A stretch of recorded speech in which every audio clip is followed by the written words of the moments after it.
विराजित सभी पार्टियों के सम्माननीय नेता कार्यकर्ता और सभी डिजिटल तथा प्रिंट माध्यम के प्रतिनिधि और आप सभी धारावी के भाई बहन। हालांकि मराठी में बोलना था और बहुत सारे लोगों ने कहा कि ताई ये धारावी है, ये मिनी इंडिया है। मिनी इंडिया है तो थोड़ा कॉस्मोपॉलिटन पॉपुलेशन है, बहुत सारे लोगों को थोड़ी दिक्कत हो जाएगी। हो सके तो ताई जरा हिंदी में अगर बात करेंगी तो और ज्यादा लोग समझ पाएंगे। कोशिश करूंगी कि मैं आप तक अपनी बात पहुंचाऊं।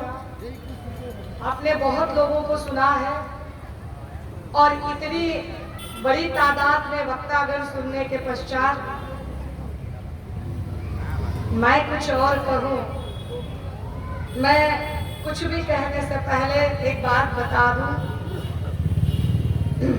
मैं कोई एसी में बैठकर हवा में बातें करने वालों में से नहीं हूं। मैं फील्ड में काम करती हूं। मैं ग्राउंड रियलिटी थोड़ी उसकी जानकारी लेकर फिर बात करना और बड़ी जिम्मेदारी से बात करना पसंद करती हूँ। सुबह से हम धारावी के अलग अलग तबकों में जा रहे थे और वहाँ के लोगों से मिल रहे थे। वहाँ के लोगों की क्या मुश्किलें हैं वो समझने की कोशिश कर रहे थे। अभी सारे वक्तागण ने कहा कि किस तरह से धारावी के लिए अदानी और ये सारे लोग जुट गया है। शायद आपको पता हो कि कभी कभार हमारे देश में, हमारे राज्य में विनोबा भावे नाम के एक सत्पुरुष थे जिन्होंने एक घोषणा दी थी कि सब भूमि गोपाल की। ये सब भूमि गोपाल की है। गोपाल हम सबके हैं और गोपाल की भूमि पर सबको रहने का हक है। वह हिंदू है, मुसलमान है, सिख है, ईसाई है, बौद्ध है, जैन है, पारसी है, सिंधी है, जो भी है, सब भूमि गोपाल की है। अब वो जमाना नहीं रहा कि सब भूमि गोपाल की बोले।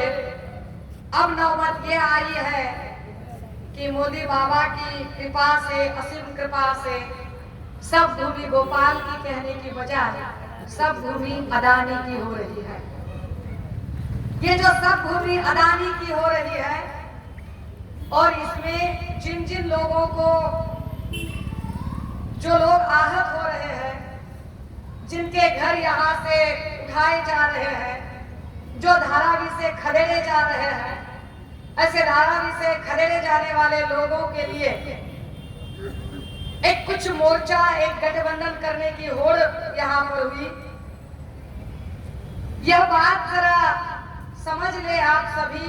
कम से कम मैं यहाँ पर बात रख रही हूँ तो मेरे लिए ये बात बड़ी जरूरी है कि दलों की राजनीति से, दलगत राजनीति से थोड़ा सा ऊपर उठकर जो आम शहरी के हक होते हैं, उन आम शहरियों के हकों पर अपनी बात होनी चाहिए। हम जैसे ही अंदर आ रहे थे तो कुछ पुलिस वाले एकदम से आ गए। अरे ताई आई है। मैंने कहा आतंकी थोड़ी हो गई, इतने सारे पुलिस आए हुए हैं और थोड़े हम कोई बम गोले लेकर आए हैं, मिसाइल लेकर आए हैं। तो बोले नहीं ताई, वो जरा सिक्योरिटी पर्पस है। पता नहीं क्या सिक्योरिटी पर्पस था, लेकिन वो जाने की क्या पर्पस था। फिर थोड़ा अंदर चलते गए तो कुछ लोग और बोलने लगे। फिर कुछ चैनल वाले आए, फिर चैनल वाले बात करने लगे। फिर चैनल वालों ने कहा कि ताई, जो बीजेपी के लोग हैं, वो बीजेपी के लोगों ने कुछ बैनर यहाँ पर लगाए हुए हैं और बैनर लगाकर वो कह रहे हैं कि आप लोग तो सिर्फ राजनीति किए जा रहे हो और असल में तो ऐसी कोई बात है नहीं और राजनीति के लिए बस ये सारे मुद्दे उठाए जा रहे हैं।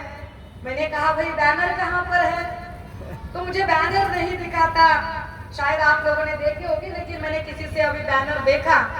बैनर के कुछ मुद्दे इस तरह से थे। पहले बैनर के मुद्दों पर बात कर लेते हैं। आरोप और जवाब कुछ इस तरह से, यानी कि कितने होशियार लोग हैं कि उनको आरोप भी पता है और उसका जवाब कैसे देना है। क्वेश्चन सेट भी खुद ही सेट कर लिया और आंसर शीट भी खुद ही बना दी और अपने आप एक आंसर क्वेश्चन का खेल खेलने लगे।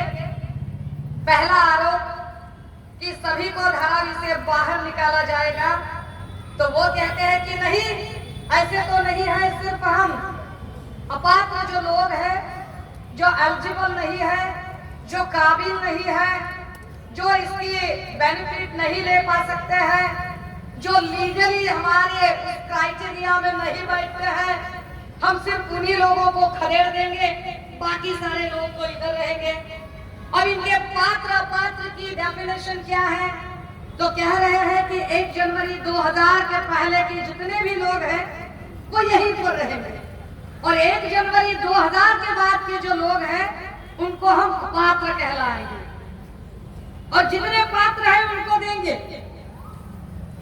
1 जनवरी 2000 के पहले के लोगों को मिलेगा, उसके बाद के लोगों को नहीं मिलेगा। लेकिन ये जरा समझ लीजिए, असल बात कि तय कौन कर रहा है? तय कौन कर रहा है? अदानी ग्रुप तय कर रहा है। हमने आज तक बिजली का बिल, पानी का बिल, हमारी जमीन का टैक्स, हर तरह के टैक्स दिए किसे थे? गवर्नमेंट को दिए थे। अगर हमने गवर्नमेंट को सभी प्रकार के टैक्स दिए थे, तो अदानी कहां से आया बीच में हमारे लिए रूल बनाने वाला? अदानी कौन होते हैं कि जो हमारे लिए रूल बना दे? और क्यों हम अदानी के रूल माने? जो अदानी हमें कहते हैं कि 1 जनवरी 2020 के पहले के पात्र होंगे, 2000 के पहले के पात्र होंगे, उसके बाद के अपात्र होंगे, कौन से अदानी कह रहे हैं? जो अदानी हमारे यहाँ पर कदम रख रहे हैं 2014 के पश्चात, जब बीजेपी यहाँ पर आई, जो खुद 2014 में यहाँ आए हैं, वो हमें 2000 की बात बताएंगे क्या?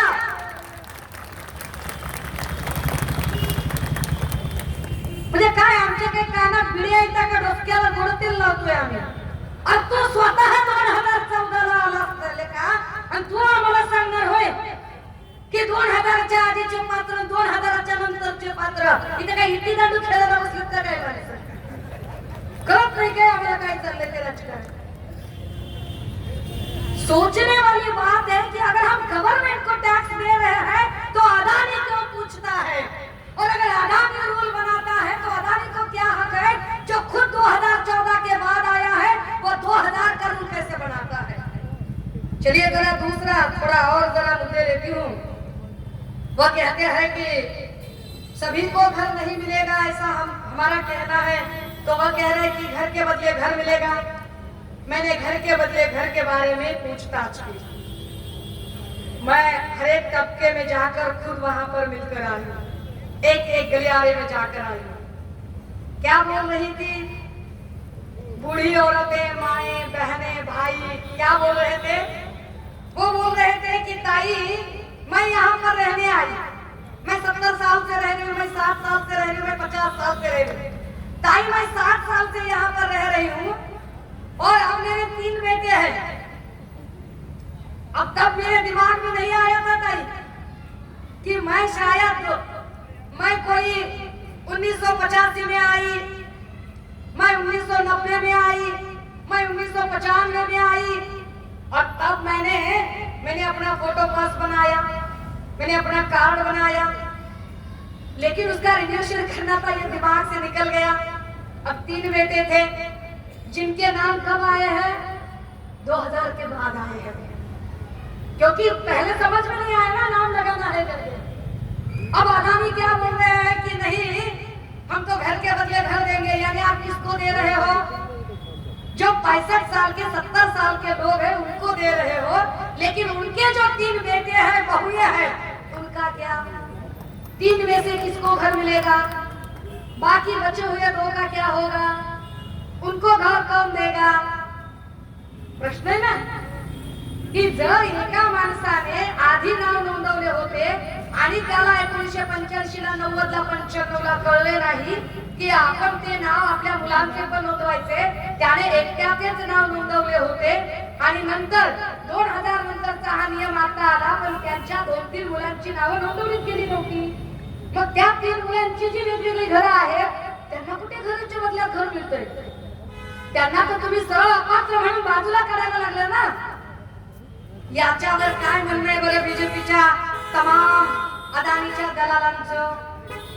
दलालांना प्रश्न विचारले पाहिजेत ना, कारण त्यांच्यासाठी सोपं आहे दुबई किंवा इकडे तिकडे जाऊन हुक्का पार्लर मध्ये बसून पोरी फिरवणं आणि मग असे व्हिडिओ असं मला त्याच्यावर नाही जायचं त्याच्यावर.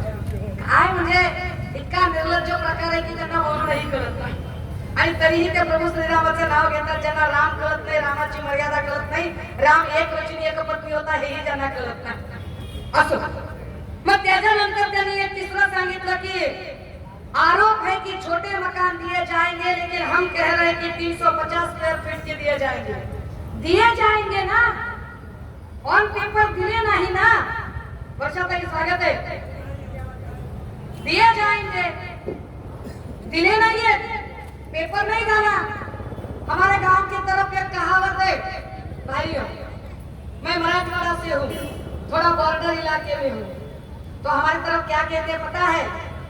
बाबा आएंगे बकरा काटेंगे, बोटे हमको हड्या तुमको. बाबा आएंगे बकरा काटेंगे, बोटे हमको हड्या तुमको. ऐसा कुछ तो भी कार्यक्रम करे ये लोग. ये बोल रहे कि हम 350 का देंगे. अरे देंगे दिलाएंगे कब? पहले आप खदेड़ रहे हो, उसके पहले आप कुछ एमओयू दिखाओ ना, कुछ एमओयू साइन कराओ तो हम माने कि आप दे रहे हो. अदरवाइज हम आप पर विश्वास कैसे रखें कि आप दे रहे हो? और बोल कौन रहा है? ये जो बैनर लगाने वाले हैं ये अदानी नहीं है, समझ लीजिए. ये जो बैनर लावले ना हिंदीत ना, अदानीने नाही लावले. अदानीने ज्यांना 30, 60, 90 चपटी बिर्याणी, अर्थात त्यांची 30, 60, 90 म्हणजे खरंच 30, 60, 90 नसते, तर त्यांची 30, 60, 90 म्हणजे 30 खोके, 60 खोके, 90 खोके अशा पद्धतीचा तो बाजार असतो. हे ज्यांना मिळालेले आहे ते आपल्याला सांगतात की बाबा आएंगे बकरा काटेंगे, बोटे हमको हड्या तुमको. ओळखलं तर पाहिजे. फिर वो कहते हैं कि हम पे आरोप लगाया जा रहा है कि हस्तांतरण नहीं होगा, लेकिन हम बोल रहे हैं कि नियमित प्रक्रिया फिर वही करेंगे. कब करेंगे? कब करेंगे भाई? सुबह मोटरसाइकिल लेके गया था, अब भी देता हूँ बोल के गया, सो फिर 10 साल तक नहीं आया. अभी हमारे घर पर से हाथ रख रहा, क्या करता कि क्या नहीं की बाबा तो समझ में आना चाहिए ना. काय पद्धतीचं घाणेरडं राजकारण केलं जातंय. सर्वे नहीं होगा आरोप है, वो कह रहे कि जल्द शुरू होगा. मैं अंदर बस्तियों में गई थी, मैं कुम्हार बस्ती में गई जहाँ मटके बनाए जा रहे हैं. कुम्हार बस्तियों में जब मैं गई तो लोगों ने कहा ताई हम कैसे जाए उन बिल्डिंगों में, हम मटके कैसे बनाए, उधर मिट्टी कहाँ रखे, मटके कहाँ बनाए, मटके कहाँ सुखाए. क्या हमारे मटके बनाने के लिए, मटके सुखाने के लिए, हमारी मिट्टी डलवाने के लिए क्या हमें जगह मिलेगी?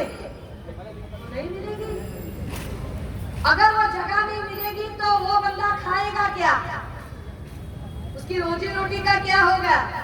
तो रोजी रोटी पर तो दलाल कुछ नहीं बोल रहे हैं. दलालों को क्या लेना देना है? दलालों का अच्छा चल रहा है, अदानी की कृपा से बढ़िया चल रहा है. दुबई हो या कहीं और देश हो, देश विदेशों में होटल और हुक्का पार्लर बढ़िया चल रहे हैं. चल रहे हैं ना? एक माझा अभ्यास कमी असतो तुम्हाला जास्त. माझ्याकडे पण याचे व्हिडिओ येतात अजून मधून, सोमय्याचेच येतात असे नाही, बाकी त्यांचे पण येतात. असो व्यवसाय कारोबार बाहर होंगे हम बोल रहे हैं. वो कहते हैं जल्द ही मास्टर प्लान बनाएंगे. करेंगे, दिखाएंगे, दिलाएंगे और कुछ मास्टर प्लान बनाना राजा। जो मास्टर प्लान बनाने वाले जो लोग हैं कि हम जल्द ही मास्टर प्लान बनाएंगे, किस किस चीज का बनाओगे, उसका विवरण क्यों नहीं लिखा है?